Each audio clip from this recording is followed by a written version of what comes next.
Hey everyone, and welcome to the Global War Watch Network. Right before we jump in, if you want to stay ahead on the most critical defense topics out there, go ahead and hit that subscribe button. You won't want to miss what we've got coming up.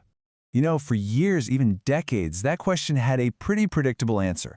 But today? Well, today we're unraveling a genuine military mystery. Europe is rearming at a pace we haven't seen since the Cold War, and believe me, the country with the strongest armored fist, it's probably not who you think. That's exactly right. I mean, the whole definition of what makes a tank force strong has been totally upended. It used to be this theoretical game, looking at spec sheets, watching military exercises. But now everything is being judged against the brutal, harsh reality of actual high-intensity combat. And this number right here, this is why. We're talking over 5,000 tanks lost in the war in Ukraine. Just to put that into perspective, that's more than the entire active tank inventory of Western Europe when the conflict began. This isn't a simulation anymore. This is the biggest, most brutal dataset on modern armored warfare we've seen in half a century, and it has forced everyone to completely rethink their strategies. Okay, so where do we start? Let's look at the usual suspects, right? When you think of European military power, your mind probably jumps to Germany and France. I mean, they make some of the most legendary, most advanced tanks on the planet. But the real question is, does that automatically put them at number one? And look, you can't argue with the tech. This is where the traditional powers really shine. You've got Germany's brand new Leopard 2.8, which is pretty much the gold standard for NATO. It's packing the combat-proven trophy active protection system, a seriously powerful gun, the whole package. Then you have France's Leclerc XLR, a true marvel of digitization, completely wired into their Scorpion battle network. We're talking about next-level situational awareness. These are, without a doubt, some of the best fighting machines in the world. But, and this is a huge but, here's the catch. Just look at these numbers. Germany has just under 300 modern Leopards. France, only 200 Leclercs. So yes, they have world-class quality, 100%, but they just don't have the numbers, the sheer mass you need for a long, drawn-out, high-intensity fight. And that's the key takeaway here. Quality alone just doesn't cut it anymore. All right, so if the answer isn't the big tech leaders, what about the other end of the spectrum? What about pure numbers? Maybe the strongest force is just the country with the most tanks on paper. And that line of thinking brings us to the titans of quantity in Europe, Turkey and Greece. And when you look at the raw numbers, it's wow. The dominance is just undeniable. Turkey is at the top with almost 2,400 main battle tanks. Greece is right behind them with nearly 1,400. I mean, these are staggering figures that just absolutely dwarf the rest of Europe. But is that really the whole story? Yeah, not even close. Here's the problem. A massive chunk of those huge inventories is what experts call a legacy fleet. What does that mean?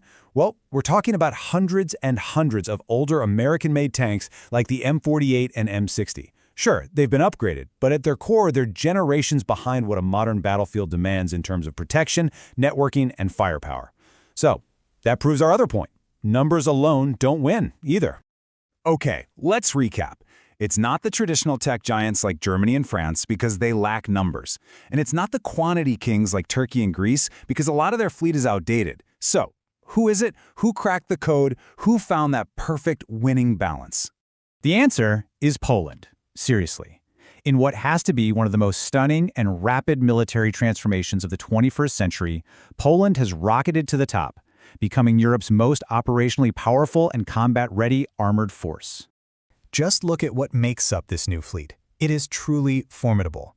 By 2026, Poland is going to be running top-of-the-line South Korean K2 Black Panthers, the absolute latest American M1A2 SCP-V3 Abrams, plus a bunch of refurbished M1A1s and a big fleet of their modernized German Leopard 2s. This is the polar opposite of a legacy force. This is a greatest hits collection of some of the best tanks on the planet, and they've managed to acquire all of them in just a few short years. And the grand total? It all adds up to this. By 2030, we're looking at Poland fielding somewhere around 900 modern, high-end operational tanks. Let me put that in perspective for you. That is more than the modern tank fleets of Germany, France, and the UK combined. That's not just a change, it's a complete, staggering shift in the European military balance of power. Which, of course, brings us to the billion-dollar question. How on earth did Poland manage to pull off such a massive and incredibly fast military overhaul? It's almost unbelievable. Well, for starters, it comes down to money. A lot of money. Poland's planned defense spending is heading towards nearly 5% of its GDP. That's more than double the NATO target that, let's be honest, a lot of allies still have trouble hitting. This absolute fire hose of cash, driven by a very real and urgent threat perception right on their border with Kaliningrad, that's the fuel powering this entire transformation. But it's not just about throwing money at the problem. They've also been incredibly smart strategically. Step 1. They diversified. They didn't lock themselves into one supplier.